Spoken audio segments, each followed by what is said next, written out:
Après lui avoir mystiquement placé un cercueil invisible sur la tête, la marâtre lui dit au revoir. La jeune fille lui répond puis s'en va. La marâtre murmure alors, « Imbécile, tu veux te marier avant ma fille?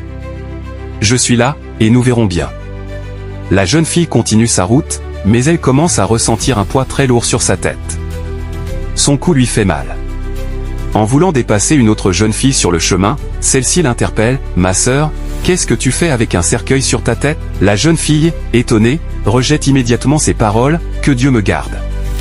Je ne porte aucun cercueil. » Mais l'autre insiste, « Si, tu as vraiment un cercueil sur la tête. » La jeune fille refuse catégoriquement et lui demande de ne plus jamais dire une chose pareille. L'autre jeune fille répond, « Toi, une si jeune fille, porter un cercueil sur la tête? Qui t'a fait cela ?» Mais elle refuse d'écouter davantage et poursuit son chemin, toujours avec ce cercueil invisible sur la tête.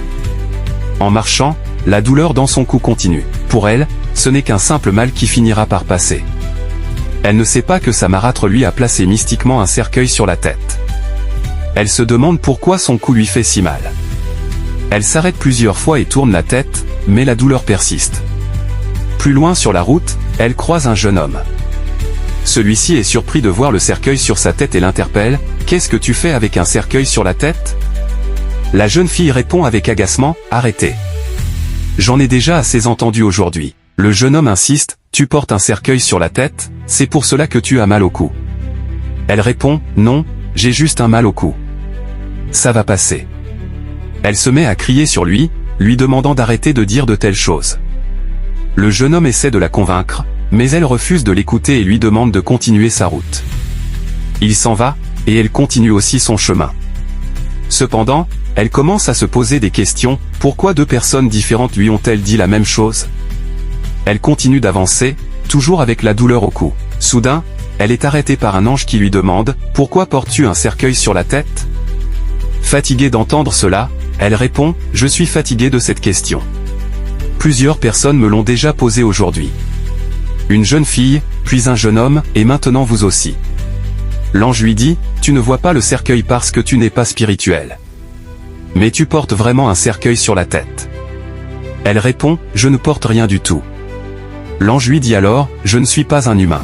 Je suis ton ange gardien, et je suis venu te délivrer de ce cercueil. » Surprise, la jeune fille lui demande, « Tu m'as appelé par mon prénom et mon nom de famille.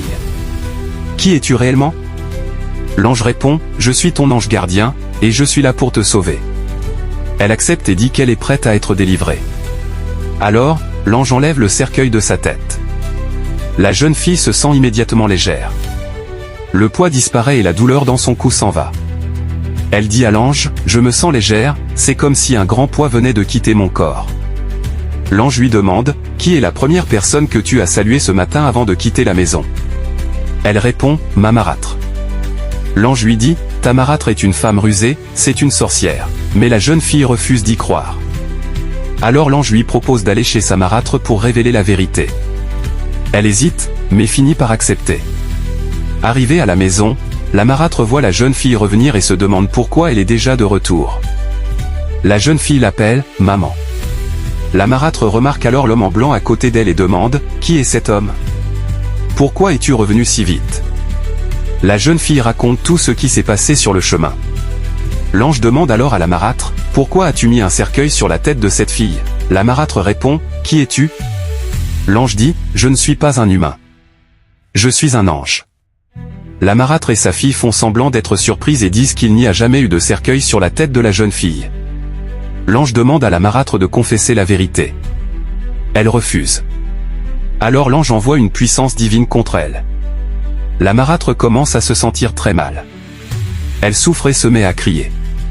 L'ange dit, « Confesse maintenant. » Finalement, elle avoue, « Oui, j'étais jalouse d'elle. Je ne voulais pas qu'elle réussisse ou se marie avant ma fille. Alors je lui ai placé mystiquement un cercueil sur la tête. » Elle demande pardon pendant que le feu du Saint-Esprit la brûle intérieurement. Sa propre fille est honteuse et lui reproche son acte. La jeune fille décide de lui pardonner. Elle remercie son ange gardien de l'avoir sauvée. La marâtre demande encore pardon, mais la jeune fille décide de partir. Et elle dit, « Que Dieu nous protège. Abonne-toi. »